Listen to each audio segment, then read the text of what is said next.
Hello friends, આજે આપણે બનાવવાના છે મમરાના સાદા અને સિમ્પલ લાડુ. ફક્ત 5 મિનિટમાં તૈયાર થઈ જાય તેવા. તો ચાલો બનાવવાનું શરૂ કરીએ. સૌથી પહેલાં મેં 250 ગ્રામ મમરા લઈ લીધા છે અને એક વાટકો 500 ગ્રામનો ગોળનો લઈ લીધો છે. આ જે ગોળ છે તેને આપણે પાક લેવાનો છે, એટલા માટે એક બાઉલ લેવાનું છે. તેની અંદર ગોળ નાખી અને 2 ચમચી જેટલું તેલ નાખવાનું છે.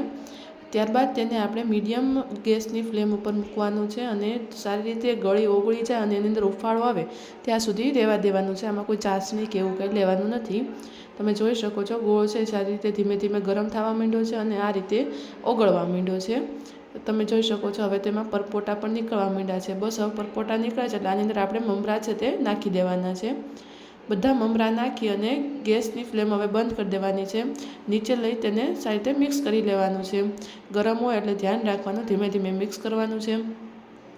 મિક્સ થઈ જાય એટલે ત્યારબાદ તેને આપણે પાણીવાળા હાથ કરી અને થોડા થોડા મમરા છે તે હાથમાં લઈ અને આવી રીતે લાડુ વાળવાના છે. મિત્રો, ફક્ત 5 જ મિનિટની અંદર આ લાડવા છે તે તૈયાર થઈ જાય છે. ખૂબ જ સરસ અને ક્રિસ્પી બને છે. તમે જોઈ શકો છો લાડવા છે આપણા બધા તૈયાર થવા માંડ્યા છે. તો મને જરૂરથી જણાવજો તમને વિડીયો કેવો લાગે છે અને કમેન્ટમાં જરૂરથી કહેજો.